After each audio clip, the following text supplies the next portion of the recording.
In today's video, we're going to discuss the side quest titled No Stone Unturned. It's a fairly short fetch quest, and we do have to go out of our way in order to activate it. We begin this quest by traveling to the Imperial Bridge Inn. The inn is located east of Bramble and north of the S and Silverfish River. Once inside, we're looking for a high elf named Welkynd. He can either be found in the common area or upstairs sleeping. Talking to him sounds like this. I don't suppose I could convince you to help me recover my research notes. I was doing some research in Bramble Point Cave, and suddenly I was attacked. I grabbed everything I could and ran, but I fear I'd dropped my notes. Those notes are very important to me and represent 10 years of my life. If you could recover them, I'd be sure to reward you appropriately. Well, if you must know, I've been studying the Welkynd stones. Yes, the aquamarine-colored crystals usually native to Ayleid ruins. It seems I'm the first to discover them growing in a natural cave. That's about all I can say about it.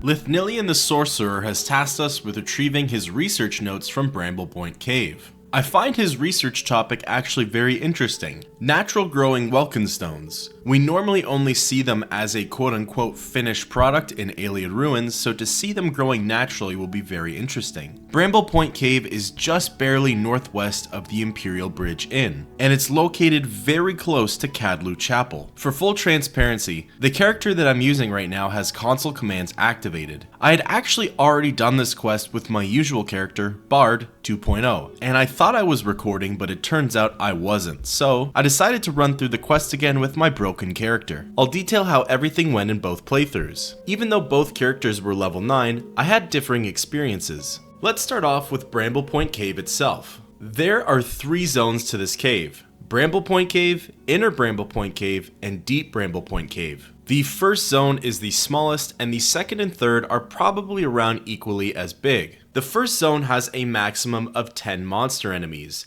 The second zone has a maximum of 14 monster enemies, and the third zone has a maximum of 10 monster enemies as well. The first 2 zones have 7 chests, and the third zone has 8 chests. The first zone mainly consists of narrow pathways, while the second and third contain larger rooms. So now it's time to get into the specifics. Let's begin with enemies. So on my first unrecorded playthrough, the enemies we faced were trolls, imps, and rats, most of it being trolls, and then some of it being imps, and then very few of it being rats. The rats were absolutely no problem, just a single swing with almost any weapon or hand-to-hand would kill them. The imps would only be a problem if you continuously let them cast shock on you. So the best way to deal with them was to get in close and unleash a flurry of attacks. Or, if you're a ranged character, just move in and out of cover and be mobile while attacking. Finally, we have the trolls. Trolls have a massive weakness to fire, which we use to our advantage. However, most of our enchanted weapons had run out of charge. So the trick for my character was to get in close and again unleash a flurry of attacks, basically ensuring that there would be no time for them to regenerate their health. In the third zone, there's one boss level monster. During the first playthrough, that monster happened to be a Will-O-the-Wisp. Given that character uses Sinweaver, which had lost its charge at the time, the fight with the Will-O-the-Wisp was actually pretty difficult. Recommended for next time would probably be to keep my distance and attack from range. During this recorded playthrough that you're watching right now, it was a fair mix of enemies from Will-O-the-Wisps to Spriggans to trolls to rats, and the boss level monster at the end was actually a Minotaur. Next, let's talk about treasure and loot within Bramble Point Cave. Obviously, there's nothing special or unique within the chests or on the bodies of the enemies we defeated. However, there were some pretty interesting items that we discovered. For the most part, there's the obvious finds of gold, scrolls, and potions. Those could be found within the locked and unlocked chests. Then you have the random enchanted items that can be found within them as well. I will say on the second playthrough of this quest, I did find better loot, higher quantities of gold, and just better enchantments overall for these randomly enchanted items. Not only were the enchantments better, but so was the item that was actually enchanted. Eventually we get to the third zone in Bramble Point Cave and we happen across the room with the natural growing Welkynd stone. This is where we face 2 monster enemies as well as 1 boss leveled monster enemy. In the pit in the middle of the room we find a boss level chest. After unlocking it is where we receive the best loot we'll get in the entire cave. Or, at the very least, the most plentiful loot. Once we've taken care of all of the enemies and we looted the boss level chest, we can go to the upper level. Here we'll find the natural growing Welkynd stone. Beside the Welkynd stone is a pickaxe, insinuating that somebody, probably Lithnilian, was trying to excavate the stone out. Near the Welkynd stone we'll find Lithnilian's camp.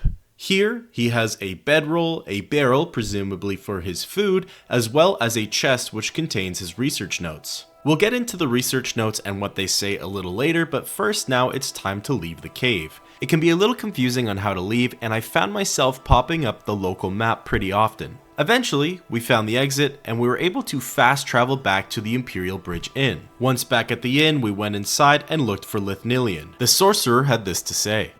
I hope your expedition has been more successful than mine. Splendid! Just splendid! I almost feared that you'd never return. I'm glad to see I was incorrect. As promised, I'd like to compensate you for your efforts.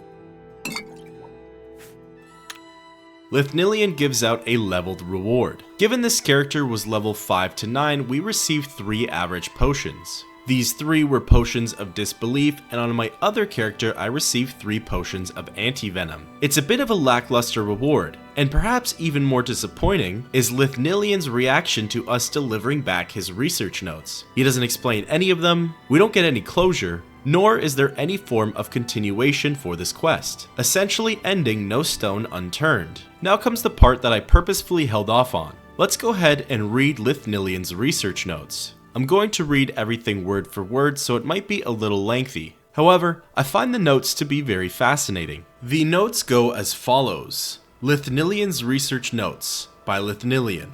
A Scholar's Notes on Welkynd Stones. As I entered the final chamber of Bramble Point Cave, my eyes fell upon the goal of my expedition. In the inky blackness, the familiar aquamarine glow of the Welkynd stone beckoned me in silent reverence. I was the first here in ages, evidenced by the thick layers of dust and debris strewn about.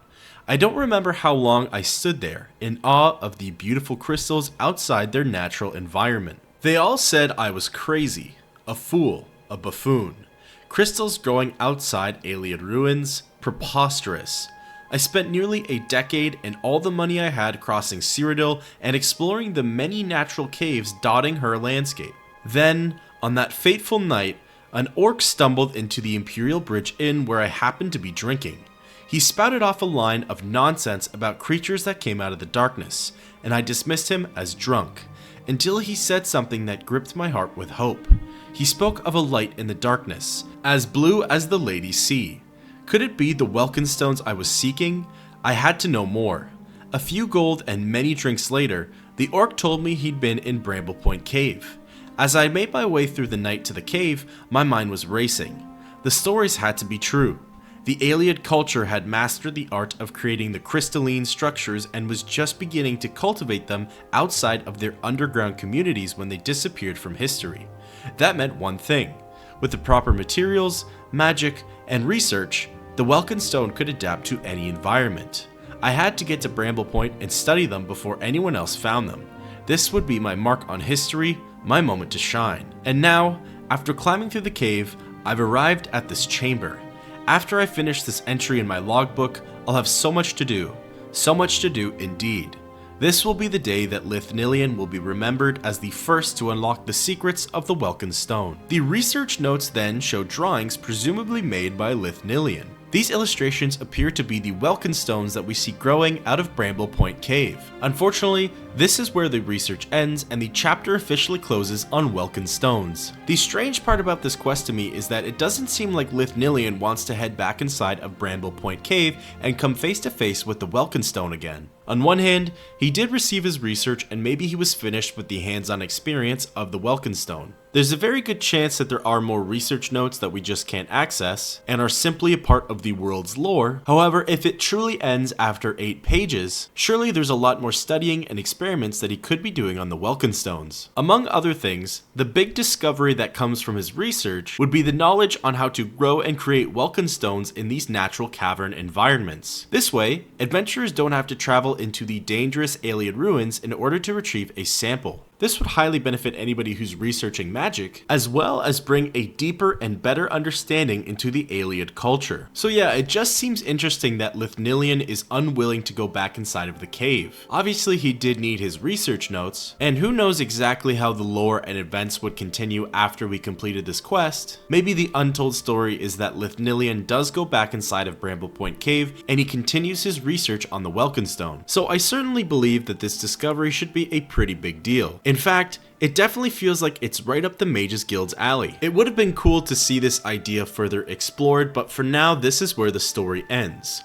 Until next time, keep on adventuring.